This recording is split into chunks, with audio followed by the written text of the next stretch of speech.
So we have a tornado warning for the next 30 minutes. Taking the dogs out to use the bathroom before it starts storming.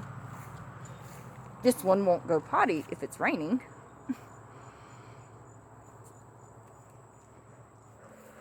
That is one ominous looking band of clouds.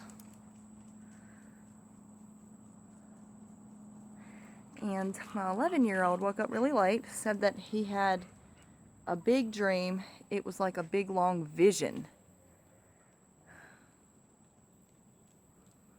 I gotta have him tell me the rest of it. We got the tornado warning and